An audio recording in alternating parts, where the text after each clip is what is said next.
Marketing is about values.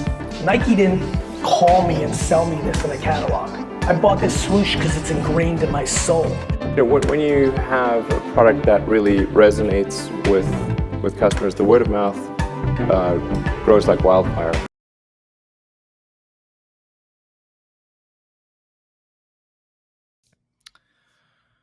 Welcome back to another episode of the 10-Minute Marketer, formerly known as the Marketing Max Show. I got my co-host, as always, with me, Logan Lyles. How's your day going, Logan? I'm doing all right, man. Always better when I get to be on the mic with you. So good to be here, man.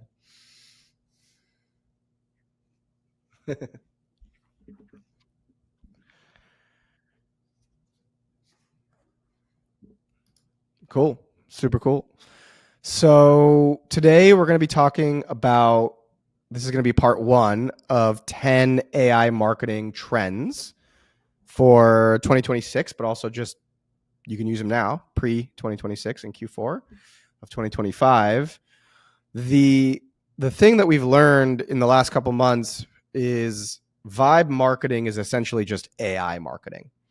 We did this episode a while back, if you want to flip through and watch it or listen to it, about what is vibe marketing. We talked a lot about vibe marketing doesn't really exist in the same way that vibe coding does, right? Vibe coding is you can come up with an idea. You can go to one of those tools like Replit or Lovable, and it could, or even Claude, and it could code you a software tool in a matter of minutes, maybe a couple hours it would take to build a full end-to-end tool that you can collect payments for, service customers for, the whole 9 yards. And everyone started coming up with vibe marketing, which is like, oh, I can use any AI tool. I can use ChatGPT to make a lead magnet for me or anything else. And my point or my argument was vibe coding, there is an end to it, right? You build an app at the end of your vibe coding session. You build a new feature.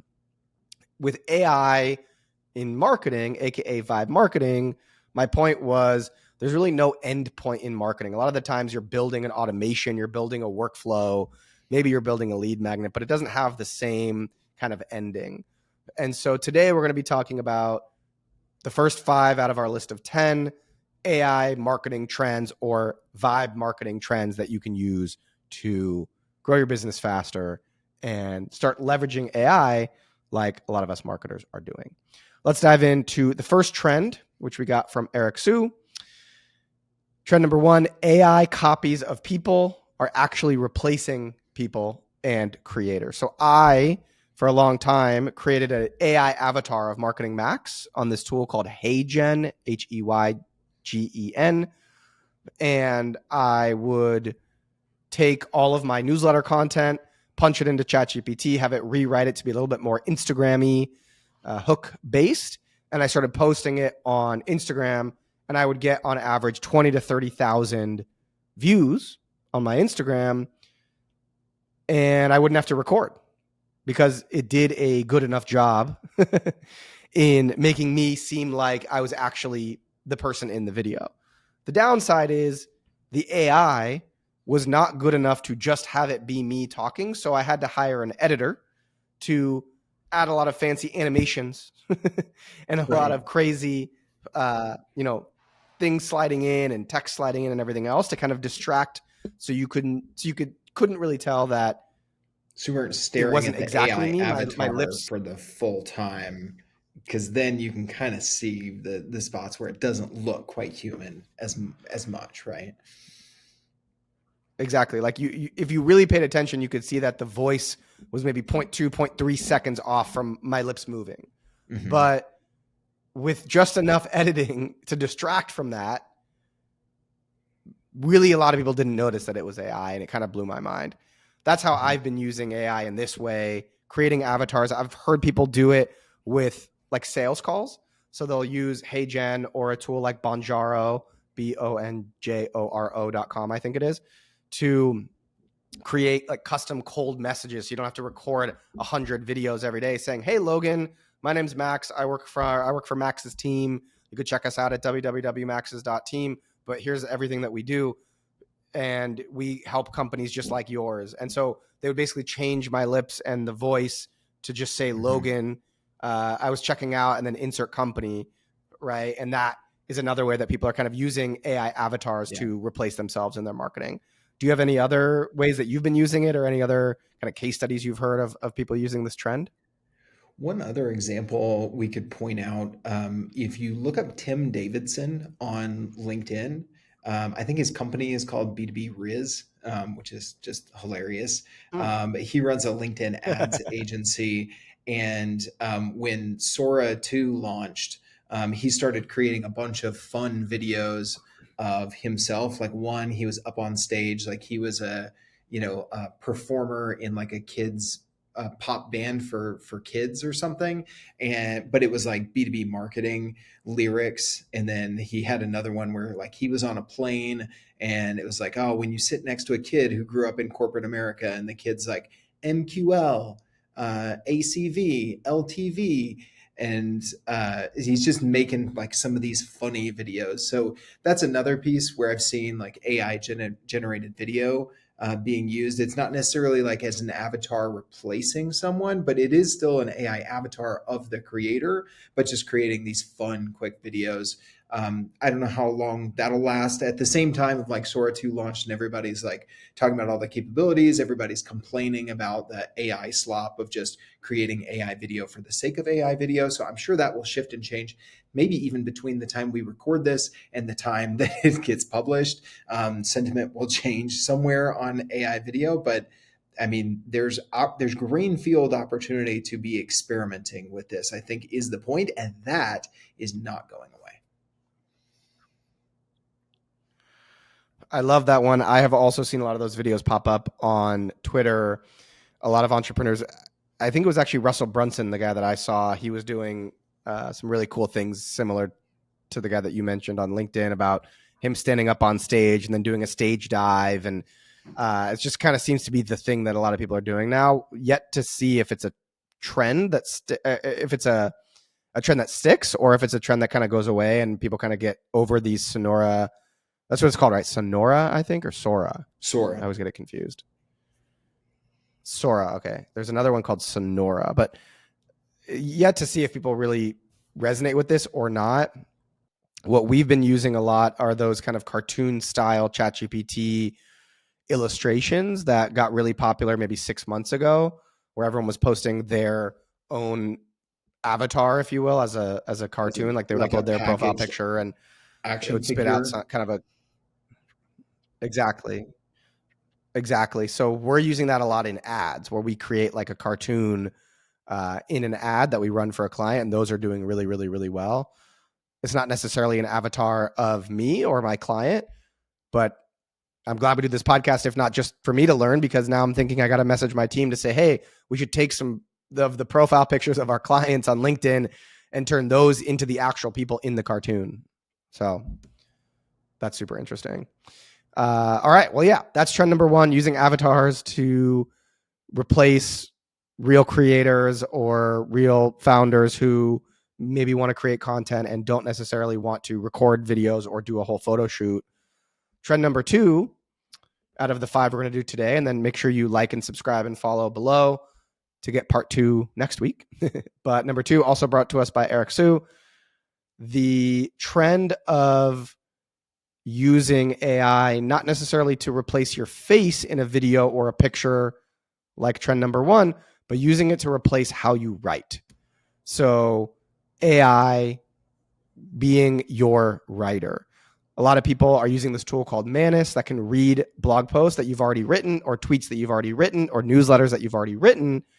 And then it could very quickly understand your writing style, your vocabulary, your sentence structure, your diction, all of that. Mm-hmm. And it could rewrite other people's blog posts or just write new things exactly in your tone of voice. So you don't necessarily have to do that. Yeah. Quick disclaimer. I do want to say humans write every single Marketing Max newsletter. I have tested 40 million tools, including Manus, which I know a lot of people use. That's why I mentioned it. But I've tested ChatGPT and OpenAI, or ChatGPT, Claude. I've tested. There's a million other Kappa. There's a million ones that write blog articles or newsletters. Orbit Flows is another one that writes newsletters. None of them are good enough for me to feel comfortable slapping the Marketing Max brand on top of, because they always miss the actual substance or the takeaway of whatever it is that I'm trying to get them to write, at least as it pertains to a newsletter. Mhm. I've started to use it a little bit with my SEO blogs that I write for marketingmax.com. But I think the trend number 2 here, and correct me if I'm wrong, but I think the trend number 2 here is really just updating it to write in your tone of voice and write using your vocabulary so that you don't necessarily have to write the full thing. You can kind of use Whisperflow, one of my favorite AI tools, is a dictation app for your laptop or for your computer. You can use Whisperflow, or you could just use the native dictation feature inside of your laptop or computer to ramble, and you could say, turn that into a normal newsletter style for me, or a normal blog article or a LinkedIn post for me in my normal tone of voice and everything else. Have you been messing around with anything like this? Trend number 2. Yeah, I mean, almost a year ago, it's amazing how fast things move. Almost a year ago, I went through this process that a friend, my friend Dan Sanchez, hosts a show called The AI Driven Marketer, and he did a full episode on how to download all of your LinkedIn content that you've ever posted and then upload that to ChatGPT, have it analyze it, create a prompt so that you can create a custom GPT that has all of your writing style, tone, format, those sorts of things. And so I went through that process. I downloaded probably 7-8 years of LinkedIn content writing, went through this process, built the prompt, and then used that prompt as the instructions for my custom GPT. And so I have a Logan's AI writer in ChatGPT.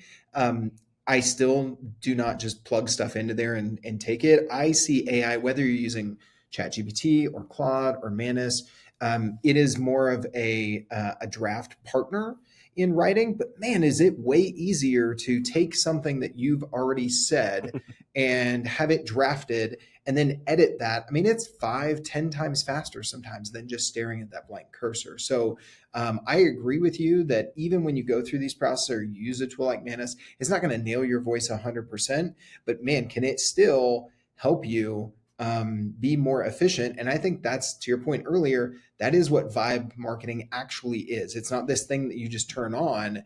It's how you leverage AI in the right parts of your marketing to get better results and get better results faster. I love it. I'm glad we're on the same page with the show being 10-minute marketer. We'll save your time and move on to trend number 3.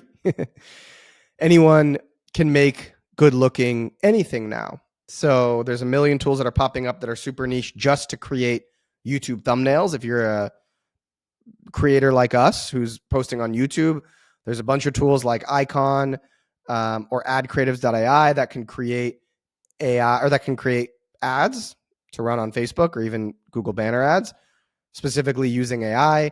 One of my favorite versions of this is gamma.app. It's like PowerPoint or any kind of PowerPoint deck creation tool, all using AI. And they have a million gorgeous templates that you can start with, but then you can also say, can you change the color to be more like this? Like, you can prompt it and it'll make it look really, really, really beautiful. And so I think we're going to start to see, in a lot of ways, people say we're going to start to see a lot of AI slop, but I also think the people who really take the time to create really good AI models and find the tools like Gamma, we're going to start to see the beautification of a lot of content instead of just kind of boring text on a slide. So people are asking ChatGPT, Icon, Gamma to create all of these really cool, beautiful designs.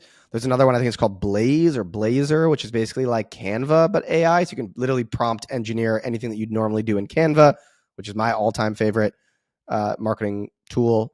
Canva, Unbounce, hands down better than everything else on planet Earth, as I've said before on the show, which, by the way, if you're new, don't forget to click like and subscribe below. But I think just like people using AI to make assets more beautiful. Have you done this at all, Logan? Yeah, I've used Gamma a little bit, and then I got away from it, and I was like, this is taking a little bit too much time, and I went to just sending stuff over to a designer that I've used on Fiverr quite a bit that's fairly affordable and does some really good deck design. But lately, I've seen more of my friends in my network on LinkedIn talking about using Gamma and how much far further it's come in just the last few months. So I've been back tinkering with it. So I agree with you. Design is not my strong suit. And so anything that can help me create designs. I think Gamma is a huge one. In the tweet thread that we're kind of going through that you posted about this, there was, I think, an example of people using image generation from either Gemini or ChatGPT for YouTube thumbnails. But as with all AI prompting, it's about the context as opposed to just describing it. Give it a source image of yourself. Give it an image that was your inspiration for that thumbnail idea.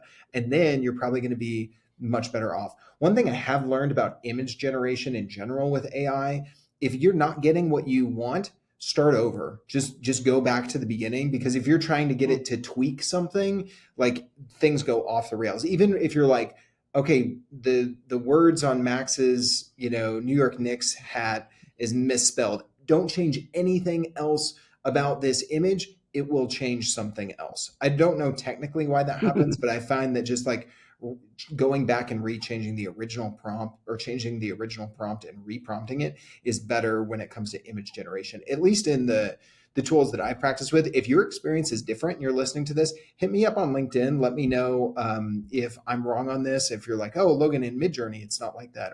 Or actually, if you do this in image generation in ChatGPT, I've been able to work around that. Let me know what your thoughts are. I'd love to hear from folks.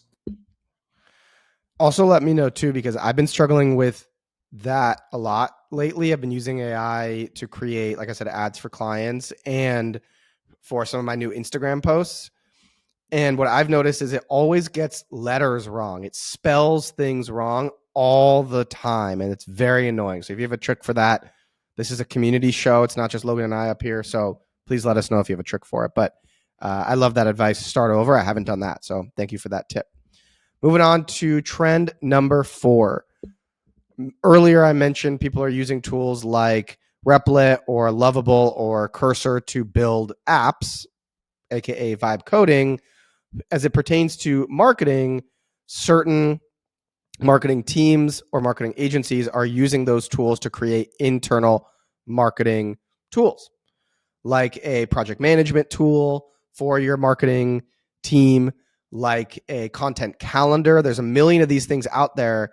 But as my friend Phil and I, Phil Rivers on Twitter, we always joke, every single software tool has 9 out of the 10 features you want, but it never has all 10. You always want something to be customizable. You want something different. And so I've started to see a lot of companies, marketing teams, as well as marketing agencies build from the ground up their own internal tooling. We've done this a little bit using Bubble, which is like low code, they call it, not no code. They're soon, I think, launching a no code platform, but we've done this with a couple of our own internal tools for client approval process inside of our agency. So, using Cursor to or Replit or Lovable, any one of these tools to build your own tool exactly the way you want it, that's perfectly optimized for your marketing team or your marketing agency's systems, processes, everything else. That's trend number 4. Yeah, I mean, I think you said it well there, man. A lot of SaaS tools are in trouble if they don't start to move at the speed of change that people are able to take advantage of with their own vibe coding, with their own use of tools like Lovable and Bolt and Replit and others. So yeah, not a whole ton to add on that one. I think you nailed it.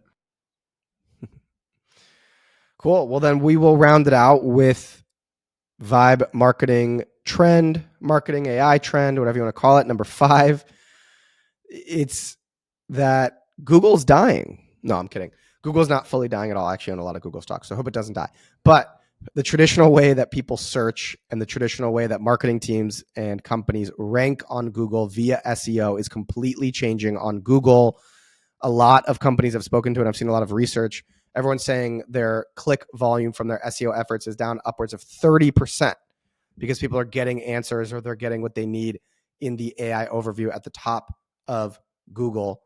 And a lot of people who have maybe not yet crossed the chasm yet. If you haven't read that book, Crossing the Chasm, and you're in any sort of product, you're an entrepreneur, definitely check that book out. But a lot of people who are maybe early adopters are going to ChatGPT or Claude or any AI tool or Perplexity for any question that they might have previously asked Google for.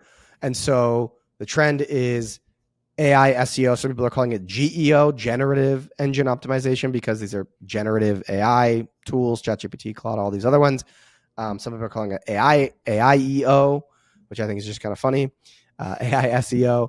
But figuring out what signals ChatGPT or even the Google AI overview is looking for to feature you as one of the answers to the question, and then tracking against that. This is the future. This is kind of the early days of the gold rush, as more and more and more people over the next decade. Some people say it's going to be a couple of years from now, but I think it's going to be at least a decade, because boomers are always going to go to Google for everything, and late millennials oftentimes will too. Yes, your aunt or your uncle or your mom might go to ChatGPT, but as a whole, the data shows that people still go to Google, traditional Google, to search for things. Figuring out how to show up in these generative AI platforms when people are searching. Multi billion dollar companies have been built on the back of SEO, ranking for specific terms. Canva, a really big part of their strategy early on was templates. So when you Google social media template, they made it so that they would come up first with their own templates. There's a million examples of this. Maybe we could do a whole episode on it. But the big trend, especially going into 2026, is AI SEO, or generative engine optimization. And we're just getting started on that as an industry. But I think that's trend number 5 to wrap this episode up. I think that one is huge, Max, because whether you call it AI SEO or GEO, some people are even just still saying SEO, but search everywhere optimization instead of search engine optimization. I haven't heard the AI EO. That sounds a little bit like Old McDonald to me, like AI. Exactly. Anyhow, but I mean, it's a hot topic right now. We just hosted a webinar with my friend Will Rico at Common Mind. They're an agency that focuses a lot on B2B SaaS SEO. They're making this shift to AI SEO. Maybe we can put a link to the replay of it down in the show notes, because he shared some really interesting data in line with what you just said. A lot of people, their clicks are down, but what's interesting is their impressions are up. They're actually getting more brand impressions, more visibility, but they're not always getting those click-throughs. So what does that mean for us? What do we actually do with our content, with our approach to content on our website and our blog? How do we actually get mentioned? What are the ways that we actually track our visibility in Perplexity and ChatGPT and these other LLMs? It's really interesting times. We actually set a new record for registrations and attendance on that webinar. I think we called it the AI SEO Playbook. We can drop the link in the show notes, because it was a really good one. We're actually going further on that series to do a teardown of 5 tools that claim to get you quote unquote ranked in ChatGPT, and doing some research around that. So we'll see where that goes. But this is a massive shift. I'm kind of glad that we saved this one for the end of this episode, because if you're not paying attention to this one, and you have any significant portion of your marketing and your traffic is dedicated to traditional SEO, this is something you really need to pay attention to. Yeah, not to be mean or disagree with you. We normally don't do this, but I think your last comment was a little obvious, right? Like, if you're getting a lot of traffic from SEO and you're growing your business traditionally in the past on SEO, you know that AI is coming. You've probably seen the decrease. I would say for people who have not spent any time or money investing into SEO to grow it because they thought it might take too long or they're worried about AI, I think this is an even bigger opportunity for those of you to pay attention to, because SEO, for, like I said, many companies has built their billion-dollar empires. And now getting it on the ground floor, getting your backlinks set up, getting your Reddit comments set up, like all of the things that everyone says people need to do to rank on ChatGPT, or I guess technically it's not called ranked, but appear on ChatGPT, Claude, Perplexity, all of these different tools. Like that is it, right? Mm-hmm. Like this is the big opportunity where in 10 years, you're gonna be like, damn, I wish I did this. Like this is just getting in on the ground floor. So yes, if you've gotten a lot of your traffic from SEO in the past, you need to learn about this. But like, if you haven't, I would call your attention to this even more. And that's how I'm treating it. I'm not trying to rank on traditional Google for these things, but I did just hire an SEO agency a couple of months ago that specializes in AI visibility, and they're crushing it, like hands down crushing it. I'm learning a lot. Maybe we'll have the founder on an episode. Oh, dude, I think that'd be sweet to break us down. But I think that's a really, really good point, because I've seen Rand Fishkin put out a lot of content around this lately as well. And he was talking about how when he appears on other podcasts, he's been very intentional about the words he used to describe his company, so that phrasing, that messaging and positioning is very consistent, so that these LLMs, every time that there's a podcast or a YouTube video where he appears, it's almost kind of bringing back earned media and PR a little bit, that for a small company with not a big paid media budget or the long tail ability to wait on traditional SEO to pay off, but you can get scrappy and you can get out there on social media, you can get out there on podcasts and other people's YouTube channels. Like, to your point, there's a massive opportunity right now, because AI is really good at taking a lot of data and kind of synthesizing it. If we can, put out our message in all these different channels and be consistent about it, then there are some very tactical ways that you can start to show up. And you're right. That was one of the things we talked about in that webinar, is like, there's not actually ranking, even though there are tools that claim like, we'll help you rank. Ranking is not even a thing. Even the same person could prompt the same LLM, the same thing twice in a row, and you might not show up or quote unquote rank the same way. And so there's just so many more variables. It's kind of the wild, wild west right now, but that means there's greenfield opportunity for even, some smaller players to punch above their weight. So I actually agree with you on that. Yeah. I think that's the biggest lesson, is like, there's really great opportunity to punch above your weight if you can really kind of find the signal and the noise of what you need to do to rank for some of these things that maybe other companies have not tried to rank for traditionally on SEO. You can find that opportunity. I'm using this tool called Prompt Watch.